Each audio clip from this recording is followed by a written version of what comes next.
بسم اللہ الرحمن الرحیم قالت الاعراب آمنا قل لم تؤمنوا ولكن قولوا اسلمنا ولما يدخل الایمان فی قلوبکم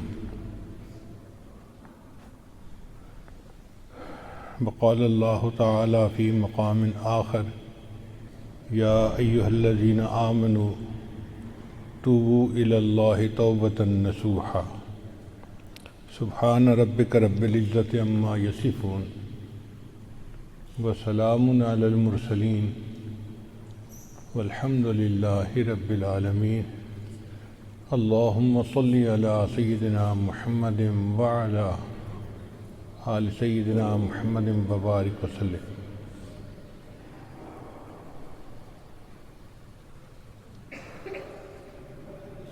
کچھ دیہاتی لوگ نبی السلام کی خدمت میں حاضر ہوئے اور کلمہ پڑھا اور اپنے مسلمان ہونے کا احسان جتلانے لگے۔ اس پر اللہ تعالیٰ کی طرف سے آیات اتری، قالت الاعراب آمنا، یہ دیہاتی، یہ عرابی لوگ کہتے ہیں کہ ہم ایمان لے آئے۔ قل لم تؤمنوا، اے میرے محبوب سے آپ فرما دیجئے تم ایمان نہیں لائے، ولیکن قولوا اسلمنا، تم یوں کہو کہ ہم اسلام لے آئے۔ ولما يدخل الایمان فی قلوبکم، ابھی ایمان تمہارے دلوں کے اندر داخل نہیں ہوا۔ اس کا مطلب یہ ہوا کہ کلمہ پڑھ کر مسلمان بن جانا یہ پہلا سٹیپ ہے، پھر ایک نور کا دل کے اندر داخل ہونا جس کو ایمان کہتے ہیں وہ دوسرا سٹیپ ہے۔ آج بالکل یہی بات ہے، ہم سب کے سب پیدائشی مسلمان ہیں، نسلی مسلمان ہیں، لیکن ابھی ایمان کی وہ کیفیت نہیں دلوں میں جو ہونی چاہیے تھی۔ اس کو کہتے ہیں اوپر سے میاں تسبیح اور اندر سے میاں کسبی، اوپر سے لا الہ اندر سے کالی بلا۔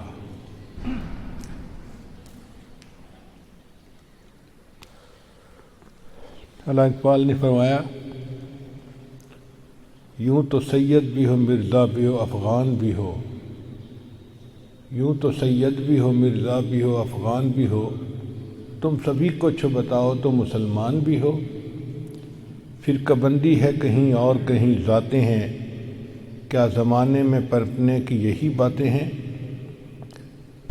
اور ایک جگہ کہتے ہیں، وضع میں تم ہو نصارہ تو تمدن میں ہنود، وضع میں تم ہو نصارہ تو تمدن میں ہنود، یہ مسلمان ہیں جنہیں دیکھ کے شرمائیں یہود۔ آج ہم اپنی زندگیوں کو دیکھیں تو واقعی ہماری زندگیاں شریعت و سنت کے خلاف ہیں، من مرضی کی زندگی گزار کے پھر رہے ہیں۔ اللہ رب العزت کا ہم پر کتنا کرم کہ اللہ نے ہمیں اتنا پیارا ملک عطا فرمایا۔ ہمارے ملک کا نام ہے پاکستان، یہ فارسی کا لفظ ہے۔ پاک کا مطلب ہوتا ہے طیب، اور ستان کہتے ہیں ملک کو، جیسے ہندوستان ہندوؤں کا ملک، پاکستان پاک لوگوں کا ملک۔ عربی میں اس کا ترجمہ کریں تو پاکستان کا ترجمہ بنے گا مدینہ طیبہ، یعنی عربی میں جس کو کہتے ہیں نا مدینہ طیبہ، فارسی میں اس کا ترجمہ بنے گا پاکستان۔ اور یہ ملک اللہ نے ہمیں شب قدر میں عطا فرمایا۔ یہ عجیب بات ہے کہ پاکستان کا جو فیصلہ ہوا، سائن ہوئے، تو وہ لیلۃ القدر کی رات تھی۔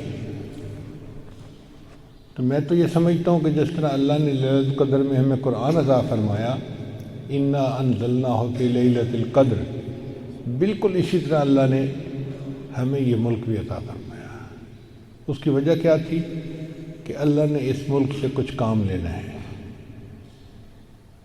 جب انگریز نے ملک بنایا تھا تو وہ یہ سوچتا تھا کہ چند مہینے بھی یہ ملک نہیں رہے گا، نہ وسائل ہیں، نہ انڈسٹری ہے، نہ کچھ اور ہے، تو کہاں سے کھائیں پئیں گے۔ مگر اللہ نے مدد کی، ہماری بنجر زمینیں بھی آباد ہو گئیں، ہمارے درختوں نے پھل دینے شروع کر دیے۔ الحمدللہ کہ آج 60 سال ملک میں گزر گئے، اللہ کھلا پلا رہا ہے ہمیں کلمے کی برکت سے، ایمان کی برکت سے۔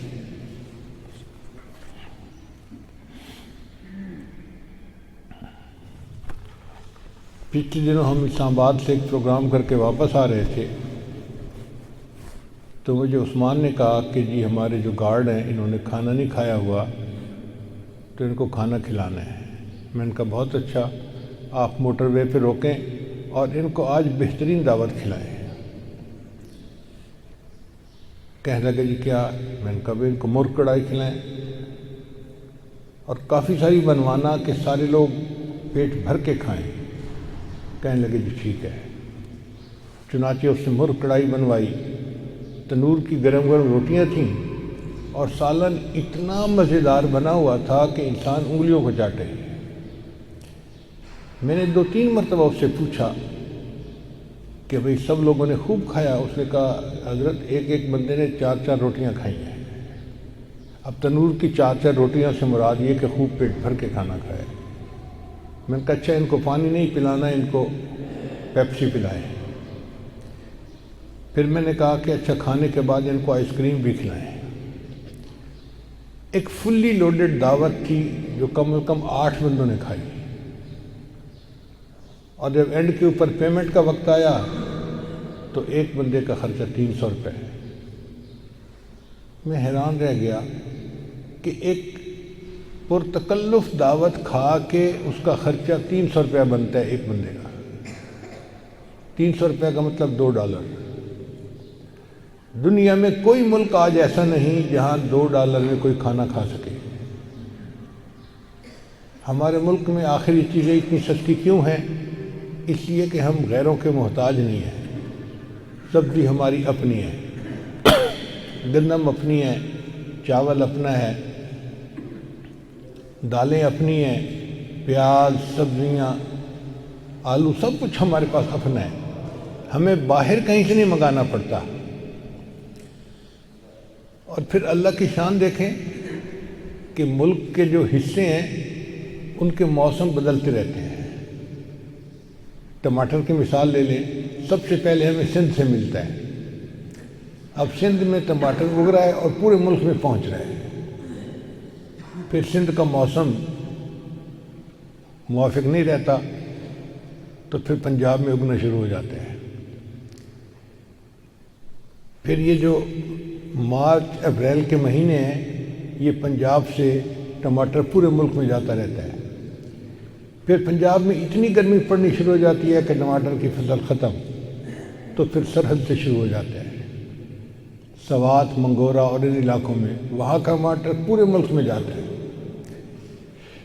پھر ایک وقت آتا ہے کہ وہاں بھی سبزی اگنی ختم ہو جاتی ہے تو کوئٹہ کے علاقے سے آنا شروع ہو جاتے ہیں۔ اللہ کی شان دیکھیے، پورا سال کسی نہ کسی حصے کی سبزی وہ پورے ملک میں پہنچتی ہے۔ اللہ ایمان والوں کو کھانا کھلا رہے ہیں۔ ہمارے ملک کی اقتصادی حالت بہت خراب ہے، لیکن آج بھی اگر آپ جائیں تو آپ کو ریڑیاں اور دکانیں پھلوں سے بھری ہوئی نظر آئیں گی۔ میں تو حیران ہوتا ہوں کئی دفعہ دیکھ کے کہ یا اللہ آپ نے اتنی نعمتیں ہمیں عطا فرمائی ہیں۔ مالٹے کی فصل آئی تو ریڑیاں مالٹوں سے بھری ہوئی ہیں، کنو کی فصل آئی تو اس سے بھری ہوئی ہیں، امرود بھرے ہوئے ہیں، انگور بھرے ہوئے ہیں۔ پھر آم کا موسم شروع ہوتا ہے تو کئی مہینے آم ہی بھرے ہوتے ہیں۔ وہ کون سا پھل ہے جو ہمارے ملک میں نہیں ہوتا؟ الحمدللہ ثم الحمدللہ۔ تو اللہ تعالیٰ نے ایمان کی برکت سے ہمیں کھانے پینے میں محتاج نہیں بنایا۔ ہم غریب ہیں مگر اپنے کھانے پینے میں کسی کے محتاج نہیں ہیں۔ یہ اللہ تعالیٰ کی کتنی بڑی نعمت ہے۔ اس وقت بھی جو دفتروں میں لوگ کام کرتے ہیں وہ دوپہر کے وقت ریڑھی سے دال چاول کھاتے ہیں۔ میں نے لاہور میں ایک بندے سے پوچھا کہ آپ دوپہر کا کھانا لے کے جاتے ہیں؟ کہنے لگے کیا ضرورت ہے، دفتر کے ساتھ نیچے ریڑھی لگی ہوئی ہے، وہ دال چاول بناتا ہے، اتنے مزے کے ہوتے ہیں، 50 روپے کی پلیٹ میں پیٹ بھر کے کھانا کھاتے ہیں۔ اب 50 روپے کی پلیٹ کا مطلب یہ ہوا کہ $1 میں 3 بندے پیٹ بھر کے کھانا کھا رہے ہیں۔ پوری دنیا میں کوئی ایک ملک ایسا نہیں کہ جہاں اتنا سستا کھانا ملتا ہو کہ $1 کے اندر 3 بندے پیٹ بھر کے کھانا کھائیں۔ $1 میں تو پیپسی کی بوتل باہر نہیں ملتی، کھانا کیا ملے گا؟ پھر اللہ رب العزت نے ہمیں جو دینی اور مذہبی آزادی اب تک دی ہوئی تھی، یہ اللہ کی بڑی نعمت ہے۔ مدارس ہیں، مساجد ہیں، دین کی تعلیم دی جاتی ہے، حدیث پڑھائی جاتی ہے، تفسیر پڑھائی جاتی ہے، مسجدوں کے اندر خطبہ دیا جاتا ہے، اور لکھا ہوا خطبہ نہیں ہوتا۔ باہر ملکوں میں تو لکھا ہوا خطبہ مل جاتا ہے اور اس کو امام صاحب نے پڑھنا ہوتا ہے، وہ اپنی مرضی سے کچھ نہیں بیان کر سکتے۔ یہ ہمیں کتنی بڑی نعمت ملی ہوئی ہے کہ ہم اپنی مرضی کا عنوان چنتے ہیں اور اس کے اوپر ہم اپنی مرضی سے بیان کرتے ہیں۔ تو مدارس کا کھلا ہونا یا مساجد کا کھلا ہونا یہ اللہ کی بڑی نعمتوں میں سے نعمت ہے۔ ہمیں آزادی کی قدر کرنے کی ضرورت ہے۔ اب کفر کو یہ ہماری دینی آزادی اچھی نہیں لگتی، چنانچہ وہ اس کوشش میں لگا ہوا ہے کہ کسی طرح ان کے مساجد اور مدارس کو بند کروایا جائے۔ وائرس تو پہلے بھی دنیا میں پھیلتی تھی، لیکن اس دفعہ انہوں نے اس وائرس کو ایسے کر کے پھیلا دیا کہ جی بند کرو بند کرو، لوگ اکٹھے نہ ہوں، لوگ اکٹھے نہ ہوں۔ بھئی کرو نا، تم اپنے سینما گھر بند کرو۔ نہیں، اصل میں تو انہوں نے آنا تھا مسجدوں پہ، تو آہستہ آہستہ اس کو لے کے آیا کہ جی اب 5 بندے اس سے زیادہ مسجد میں اکٹھے ہی نہیں ہو سکتے۔ اب چونکہ وقتی چیز ہے اور ایک بیماری کا بھی معاملہ ہے، تو علماء نے بھی کہہ دیا ٹھیک ہے جی ہم اس کی پابندی کریں گے۔ مگر یہ ہے لمحہ فکریہ ہمارے لیے۔ ایسا کبھی نہیں ہو سکتا کہ مومن مسلمان مساجد میں آنا ہی بند کر دے۔ مسجدوں سے تو اللہ کی مدد آنی تھی اور یہ بیماریاں دور ہونی تھیں۔ اگر مسجدیں ہی بند کر دی گئیں تو بیماریاں ختم کہاں ہوں گی؟ بیماریاں اور عذاب تو اور اوپر نازل آئے گا۔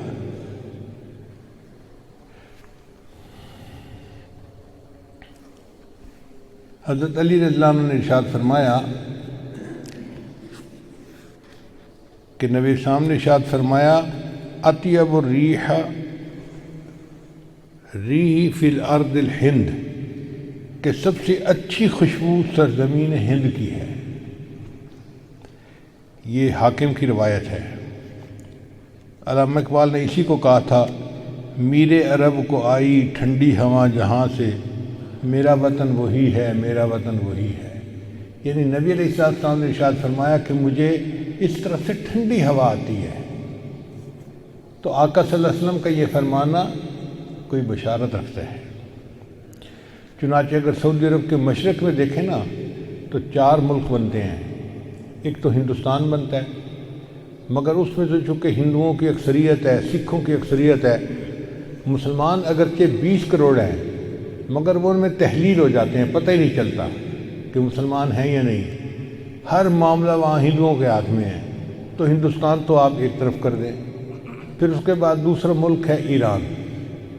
ایران میں شیعوں نے ایسا قبضہ کیا ہوا ہے کہ وہ شیعت کے اندر لپٹے ہوئے ہیں، لہذا وہ بھی آؤٹ آف کویسچن ہو گیا۔ اب باقی 2 ملک رہ جاتے ہیں، ایک پاکستان اور ایک افغانستان۔ ان دونوں میں اہل سنت والجماعت لوگ موجود ہیں اور دین کی محبت والے اور دین پر عمل کرنے والے لوگ موجود ہیں۔ تو اس کا مطلب یہ ہوا کہ نبی علیہ السلام کو جو ٹھنڈی ہوا آپ نے فرمایا کہ مجھے ٹھنڈی ہوا آ رہی ہے، وہ پاکستان اور افغانستان اس علاقے سے آ رہی تھی۔ ویسے بھی اگر آپ تاریخ کا مطالعہ کریں نا تو 2 پہاڑوں کا سلسلہ ہے، ایک ہے کوہ ہمالیہ اور ایک ہے کوہ ہندو کش۔ اگر نقشہ اٹھا کے دیکھیں تو اس کے اندر ایک مثلث بنتی ہے۔ اس مثلث کو اس زمانے میں وادی سندھ کہا جاتا تھا۔ اگر ایگزیکٹ جگہ دیکھنی ہو تو جیسے ہمارے ہاں مالاکنڈ کے پہاڑ ہیں نا، وہ بالکل اسی کے اندر آتے ہیں۔ تو گویا نبی علیہ السلام نے فرمایا کہ مجھے اس طرف سے ٹھنڈی ہوا آ رہی ہے۔ ٹھنڈی ہوا کا کیا مطلب؟ کہ یہاں سے دین کی محنت اٹھے گی اور بالآخر پوری دنیا کے اندر دین پھیلنے کا ذریعہ بن جائے گی۔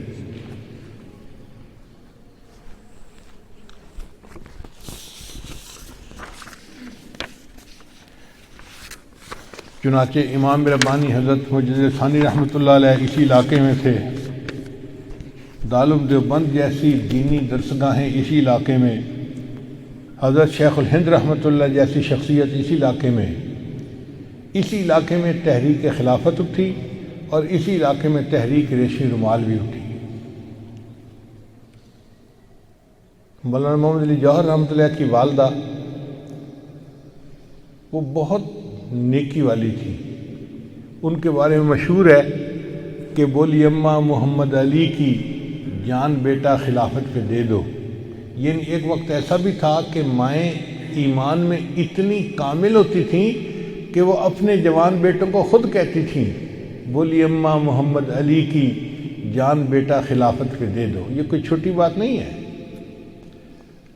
مولانا محمد علی جوہر رحمۃ اللہ علیہ اور مولانا شوکت علی دونوں بھائی تھے، انہوں نے خلافت کے بارے میں خوب کام کیا اور انگریز سے آزادی پانے کے لیے خوب کام کیا۔ تو فرنگی نے ان کو دھمکی دی کہ اگر تم باز نہیں آؤ گے نا تو ہم تمہیں پھانسی پہ لٹکا دیں گے۔ جب فرنگی نے دھمکی دی تو مولانا محمد علی جوہر رحمۃ اللہ دبے نہیں، بلکہ انہوں نے تاریخی اشعار لکھے۔ انہوں نے فرمایا تم یوں ہی سمجھنا کہ فنا میرے لیے ہے، تم یوں ہی سمجھنا کہ فنا میرے لیے ہے، پر غیب میں سامان بقا میرے لیے ہے۔ پیغام ملا تھا جو حسین ابن علی کو، خوش ہوں کہ وہ پیغام قضا میرے لیے ہے۔ یوں ابر سیاہ پر تو فدا ہیں سبھی مہکش، مگر آج کی گھنگور گھٹا میرے لیے ہے۔ اللہ کے رستے کی جو موتائے مسیحا، اکثیر یہی ایک دوا میرے لیے ہے۔ توحید تو یہ ہے کہ خدا حشر میں کہہ دے یہ بندہ دو عالم سے خفا میرے لیے ہے۔ کیا خوبصورت اشعار کہے۔ توحید تو یہ ہے کہ خدا حشر میں کہہ دے یہ بندہ دو عالم سے خفا میرے لیے ہے۔ چنانچہ ابن ماجہ کی روایت ہے، نبی صاحب نے ارشاد فرمایا یخرج ناس من المشرق فیوطئون للمہدی، کہ مشرق سے لوگ نکلیں گے جو امام مہدی کی راہ کو ہموار کریں گے۔ اب سعودی عرب کے مشرق میں تو ہمارا ملک بنتا ہے، اس کا مطلب یہ کہ جس کو ہم وادی سندھ کہتے تھے نا پرانا، وہاں سے لوگ اٹھیں گے۔ یہ پاکستان اور افغانستان کے درمیان کا ایک علاقہ بنتا ہے۔ اللہ ایمان والوں کو یہاں سے اٹھائیں گے اور پھر وہ امام مہدی کے آنے کی راہ ہموار کریں گے۔ بیت المقدس 3 مرتبہ فتح ہوا۔ ایک مرتبہ عربوں نے فتح کیا حضرت عمر لانو کے زمانے میں بغیر لڑائی کے، کافروں نے چابیاں ہی حوالے کر دی تھیں۔ دوسری فتح پھر کردستان کا ایک نوجوان تھا جس کا نام تھا صلاح الدین ایوبی، اس نے صلیبی جنگیں لڑی اور کافروں سے بیت المقدس کو فتح کروا لیا۔ اب تیسری مرتبہ وہ پھر فتح ہوگا اور ہمارا یہ گمان ہے کہ اللہ تعالیٰ یہ اعزاز پاکستان کے لوگوں کو عطا فرمائیں گے انشاءاللہ۔ اس ملک کو اللہ نے بنوایا ہی اسی لیے ہے کہ اس ملک سے اللہ تعالیٰ نے ایسی فوج اٹھانی ہے، ایسے لوگ اٹھانے ہیں کہ جو دین کے لیے اٹھیں گے اور امام مہدی کی راہ کو ہموار کر دیں گے، ان کے لشکر کے فوجی بنیں گے۔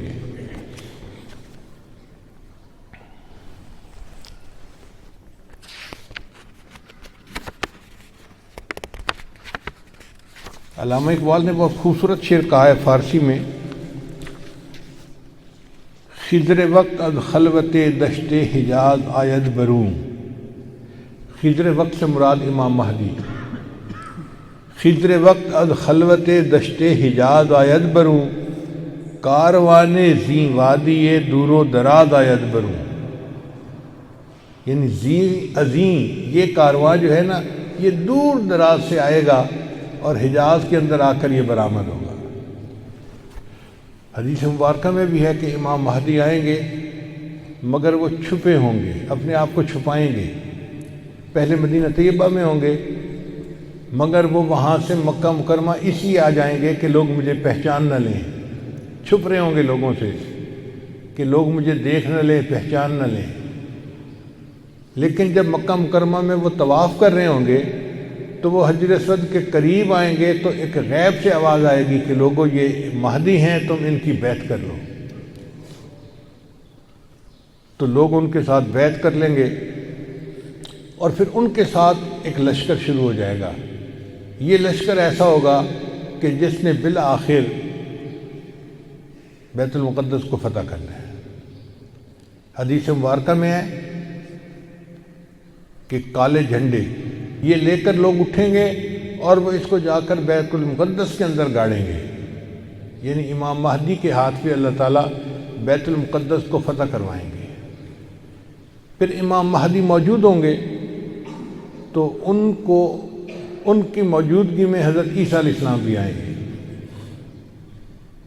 دمشق کی ایک مسجد ہے، اس مسجد میں وہ نماز کے لیے کھڑے ہوں گے، تکبیر کہی جائے گی تو اتنے میں حضرت عیسیٰ علیہ السلام اس مسجد کے مینارے کے اوپر اتریں گے آسمان سے۔ تو امام مہدی ان کو کہیں گے جی کہ آپ نماز پڑھائیں، اور وہ امام مہدی کو کہیں جی کہ آپ نماز پڑھائیں۔ چنانچہ حضرت عیسیٰ علیہ السلام کے حکم پر امام مہدی نماز پڑھائیں گے۔ یہ اعزاز ملے گا ان کو کہ حضرت عیسیٰ علیہ السلام ان کے پیچھے نماز ادا کریں گے۔ اب حضرت عیسیٰ علیہ السلام نبی علیہ السلام کی شریعت کے مطابق یہاں پر زندگی گزاریں گے۔ یہ ان کے لیے بھی اعزاز کہ انہوں نے دعا مانگی تھی کہ اللہ مجھے اپنے محبوب کی امت میں ہونے کا شرف عطا فرما، تو اللہ نے ان کو آسمانوں پہ بلا لیا اور پھر اللہ ان کو دوبارہ بھیجیں گے تاکہ وہ اس شرف کو حاصل کر سکیں۔ پھر حضرت عیسیٰ علیہ السلام بیت المقدس آئیں گے، اتنے میں دجال بھی آ جائے گا۔ اب دجال جو ہے وہ پوری دنیا کے اندر کفر کو پھیلائے گا۔ اس کے پاس ٹیکنالوجی ایسی ہوگی کہ بارش برسے گی، کھیتیاں زیادہ ہو جائیں گی، پھل زیادہ ہو جائیں گے اور لوگ اس کے پیچھے لگ جائیں گے مادی وسائل کی وجہ سے۔ بلکہ حدیث پاک میں آتا ہے کہ اس کی پیروی کرنے والی عورتیں زیادہ ہوں گی، کیونکہ عورتوں میں مادیت پرستی زیادہ ہوتی ہے، چمک دمک ان کو زیادہ کھینچتی ہے، تو یہ دجال کے فتنے میں زیادہ گرفتار ہوں گی۔ پھر حضرت عیسیٰ علیہ السلام کو جب پتہ چلے گا تو وہ دجال کی پیچھا کریں گے کہ اس کو قتل کریں۔ اب دجال وہاں سے بھاگے گا، تو بھاگ کے کہاں جائے گا؟ وہ اسرائیل جائے گا، اور وہاں پر ایک جگہ ہے، اس کا نام ہے باب لد۔ اس وقت بھی اسرائیل میں ایک ایئرپورٹ ہے، اس کا نام ہے لد ایئرپورٹ، شہر کا نام بھی لد ہے، اور اسرائیل والوں نے وہاں پر ایک دروازہ بنایا ہے، اس کے اوپر انہوں نے باقاعدہ لکھا ہے باب لد۔ 1400 سال پہلے نبی علیہ السلام نے فرما دیا کہ اس جگہ پر دجال پہنچے گا تو عیسیٰ علیہ السلام وہاں پر اس کو قتل کر دیں گے۔ بہت عرصہ میں یہ سوچتا رہا کہ دجال نے بھاگنا تھا تو کہیں پہاڑوں میں روپوش ہو جاتا۔ رشیا کے پہاڑ ہیں، دوسرے ملکوں میں پہاڑ ہیں، پہاڑی سلسلے تو بہت ہیں پوری دنیا میں، تو یہ مقام لد کا کیا معنی ہے؟ بعد میں بات سمجھ میں آئی کہ لد کا جو ایئرپورٹ ہے نا وہ اسپیس پورٹ بھی ہے، یعنی وہاں سے جہاز بھی اڑتے ہیں اور وہاں سے خلائی گاڑیاں بھی اڑ کے خلا میں جاتی ہیں۔ اس کا مطلب یہ کہ دجال یہ چاہے گا کہ میں لد پہنچوں اور وہاں سے اسپیس شپ میں بیٹھ کے میں خلا میں چلا جاؤں، کیونکہ دنیا میں تو مجھے یہ نہیں چھوڑیں گے، تو میں یہاں دنیا سے چلا ہی جاؤں۔ تو اس کی کوشش یہ ہوگی کہ میں یہاں سے خلا میں چلا جاؤں، مگر اللہ تعالیٰ فضل فرمائیں گے اور عیسیٰ علیہ السلام اس کو اپنی فلائٹ لینے سے پہلے لد کے مقام پہ قتل کر دیں گے۔ پھر اس کے بعد عیسیٰ علیہ السلام بیت المقدس کے تخت پر بیٹھ کر پوری دنیا کے فیصلے کریں گے۔ پوری دنیا کی حکومت عیسیٰ علیہ السلام کے ہاتھ میں ہوگی۔ پھر عیسیٰ علیہ السلام صلیب کو توڑیں گے اپنے ہاتھوں سے، اور پھر یہود و نصارہ میں جو ان کی مخالفت کرے گا اس کو وہ قتل کریں گے، حتیٰ کہ ایک ایسا وقت آئے گا کہ پوری دنیا میں ایک بھی بندہ غیر مسلم نہیں رہے گا، سارے مسلمان ہوں گے۔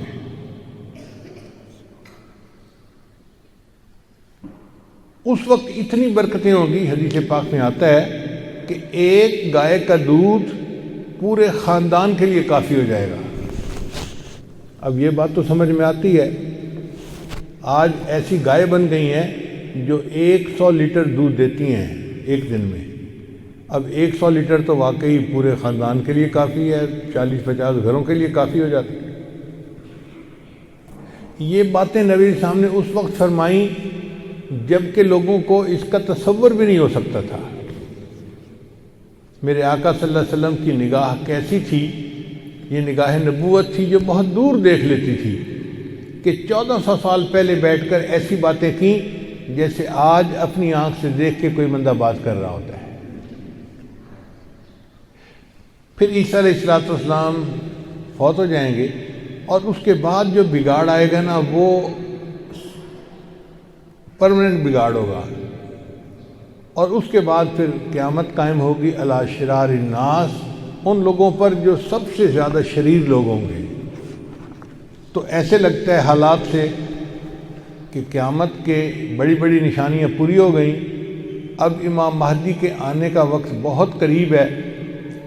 یہ جو حالات میں اتنی بڑی تبدیلی نظر آ رہی ہے نا، یہ کسی چیز کا پیش خیمہ ہے۔ تو ہمارے لیے یہ وقت ایسا ہے کہ ہم جتنا جلدی ہو اپنے گناہوں سے توبہ کریں اور اللہ تعالیٰ سے مدد مانگیں کہ اے اللہ ہمارے گناہوں کو معاف فرما اور ہمیں مزید کسی مشکل میں پڑنے سے محفوظ فرما۔ قرآن مجید کی ایک آیت ہے،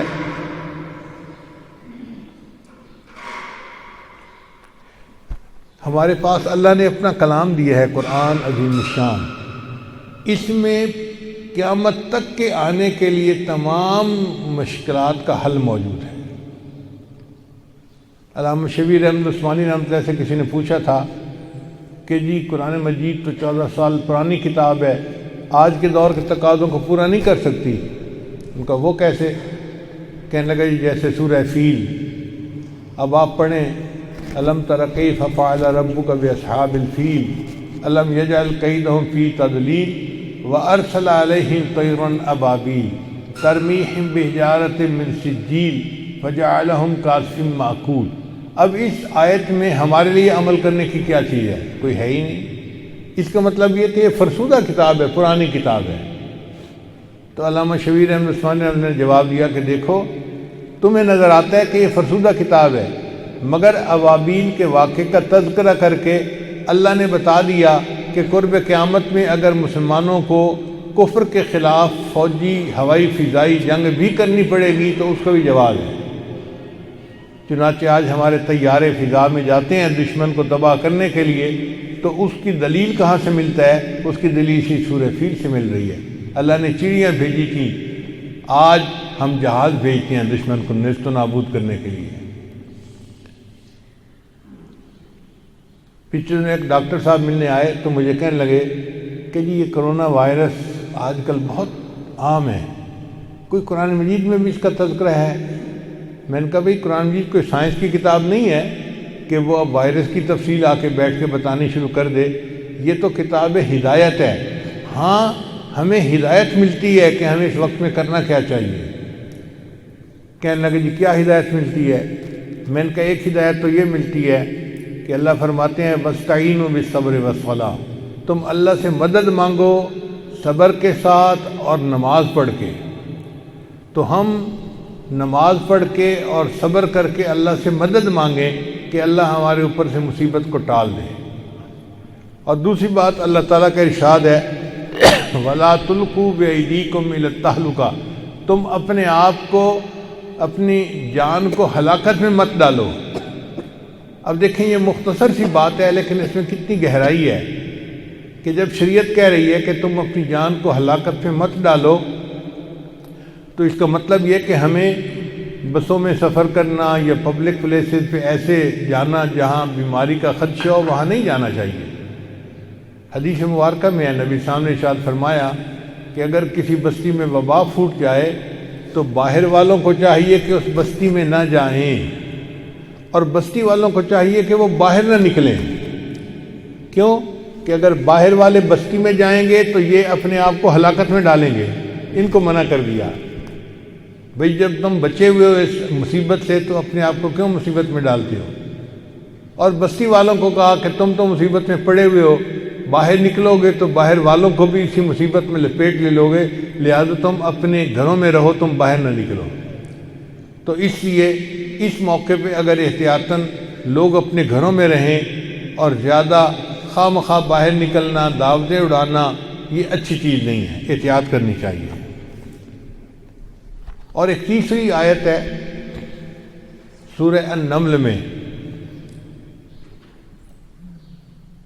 کہ چیونٹیاں چل رہی تھیں تو ایک چیونٹی نے محسوس کیا کہ حضرت سلیمان علیہ السلام کا لشکر آ رہا ہے، تو اس نے اعلان کیا یا ایتھا النمل ادخلوا مساکنکم، اے چیونٹیوں اپنے مسکن کے اندر، گھروں کے اندر داخل ہو جاؤ، ایسا نہ ہو کہ سلیمان علیہ السلام کا لشکر آئے اور تمہیں پاؤں کے نیچے کچل کے چلا جائے۔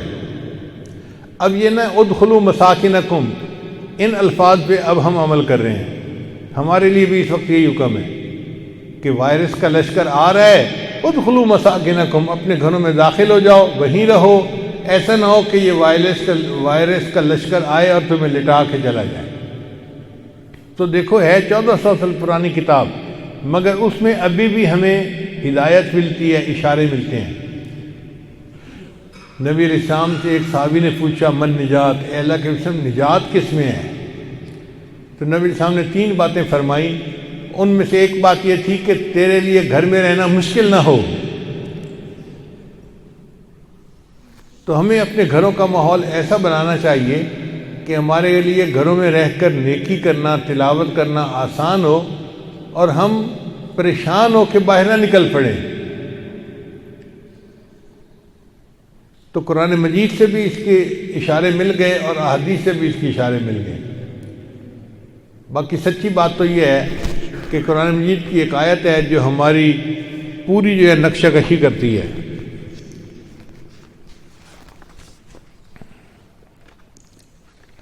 اللہ تعالیٰ ارشاد فرماتے ہیں فَلَمَّا نَسُوا مَا ذُكِّرُوا بِهِ فَتَحْنَا عَلَيْهِمْ أَبْوَابَ كُلِّ شَيْءٍ، کہ جب وہ بھول گئے جو ان کو ہم نے نصیحت کی تھی تو ہم نے ان کے اوپر ہر چیز کی فراخی کر دی۔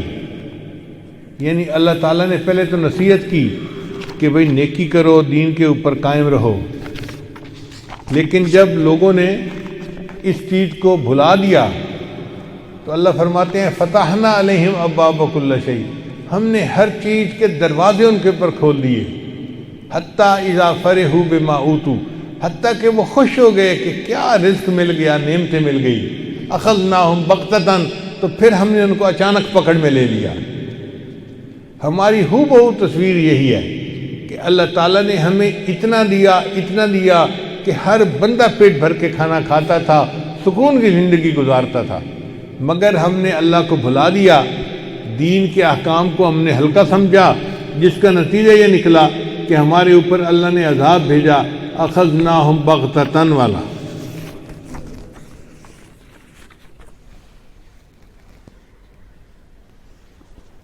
خدا نے آج تک اس قوم کی حالت نہیں بدلی، نہ ہو جس کو خیال آپ اپنی حالت کے بدلنے کا۔ ان اللہ لا یغیر ما بقوم حتی یغیروا ما بانفسہم۔ حدیث مبارکہ میں ہے کہ مومن کی 3 علامات ہوتی ہیں، منافق کی 3 علامات ہوتی ہیں۔ پہلی علامت جب بات کرے تو جھوٹ بولے، دوسری علامت جب وعدہ کرے تو وعدہ خلافی کرے، اور تیسری علامت کہ جب امانت ہو تو اس کے اندر خیانت کرے۔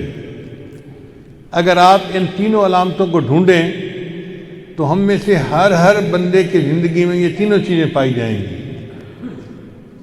ہم جھوٹ بھی بولتے ہیں، وعدہ خلافیاں بھی کرتے ہیں، اور امانت میں خیانت بھی کرتے ہیں۔ جب ہمارے اندر نفاق کی تینوں علامتیں موجود ہیں، اب اس بات کی ضرورت ہے کہ ہم اس سے توبہ کر کے اللہ کے سامنے ایک نئی ایمانی، اسلامی، قرآنی زندگی بسر کرنے کا عہد اور ارادہ کریں۔ لہذا آج جمعے کے بیان کا خلاصہ یہی ہے کہ اللہ تو ہمارے پچھلے سب گناہوں کو معاف فرما اور آئندہ ہمیں نیکی کی زندگی گزارنے کی توفیق عطا فرما۔ جب تک ہمارے اندر انقلاب نہیں آئے گا تب تک ہمارے حالات نہیں سنوریں گے۔ یہ بات ذہن میں رکھیے گا کہ جو بندہ اپنی معصیت کو طاعت میں تبدیل کر لیتا ہے، اللہ تعالیٰ اس کی ذلت کو عزت میں بدل دیتے ہیں، اور اس کی اللہ تعالیٰ عقوبت کو اس کی عافیت میں تبدیل فرما دیتے ہیں۔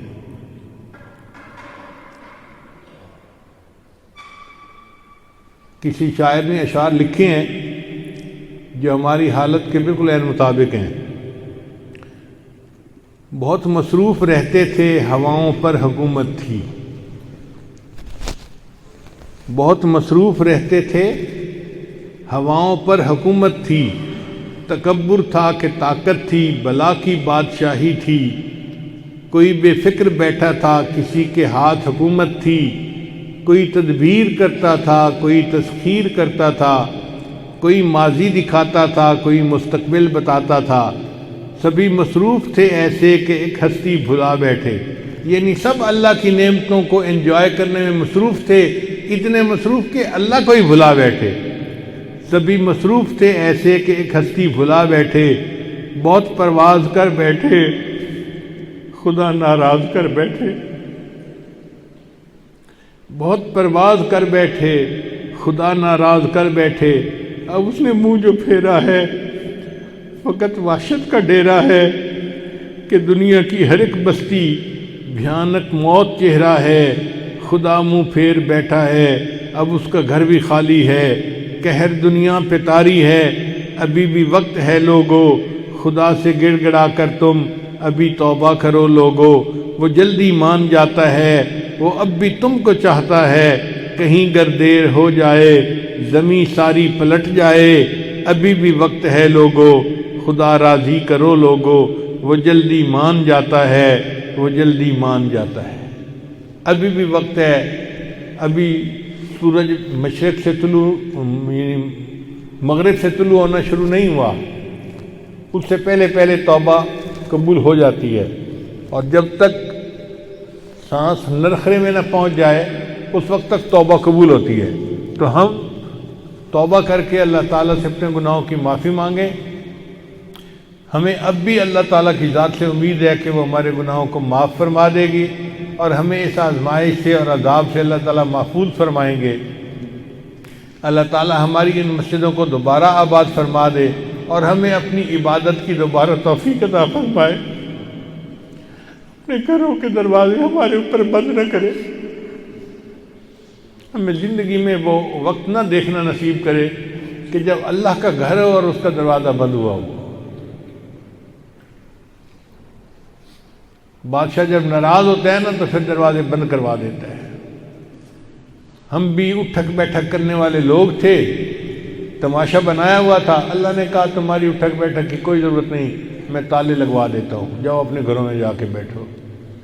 تو اس وقت ہمیں اللہ تعالیٰ سے انفرادی توبہ بھی کرنی چاہیے، اجتماعی توبہ بھی کرنی چاہیے، اپنے لیے، اپنے اس پیارے ملک کے لیے دعائیں بھی کرنی چاہیے۔